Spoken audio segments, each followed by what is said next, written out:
injuries and rest, Cavs are using some guys off the bench that they probably won't use once the rotation is full.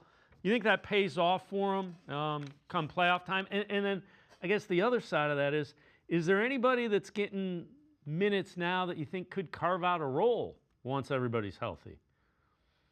Yeah, sure. It does benefit the Cavs.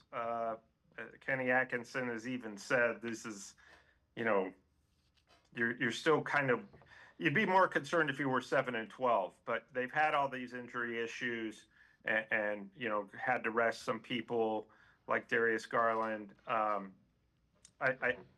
This can only help you in the long run.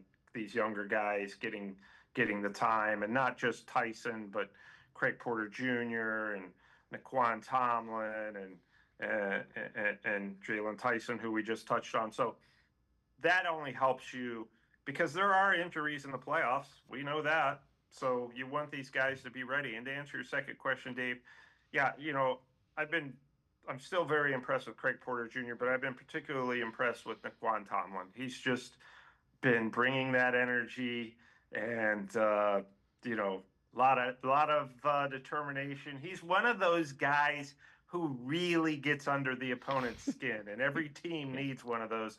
And he's contributing and doing the things that he's asked to do. He's coming up on that. So I think that at some point the Cavs are going to have to decide. He's under a two-way contract. How do we get him into a standard deal? Because they're going to need that extra big body and energy guy off the bench in the front court. Yeah, I'm with you.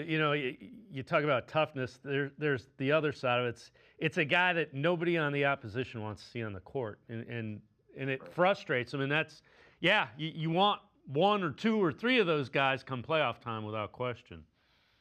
Without a doubt. I think that they have, they went out to try to get tougher this offseason, quote unquote, and they found that they already had some of these guys on the roster. Nae'Qwan Tomlin surely brings that. Jalen Tyson surely brings that toughness, physicality, and in the backcourt, I would say without question, Craig Porter Jr. brings that as well. And then, of course, you do have, veteran guys who don't mind playing physical that you did go out and get in Lonzo Ball, who's still finding his way, but I like what I've seen from him for the most part. And Larry Nance Jr., who's that veteran who's going to play 0 minutes one night and then 25 the next, and just stay steady in those minutes. So, they do have the nice version of veterans, or a couple veterans there that can bring that, as well as these young guys are really showing that they have that physicality and toughness as well.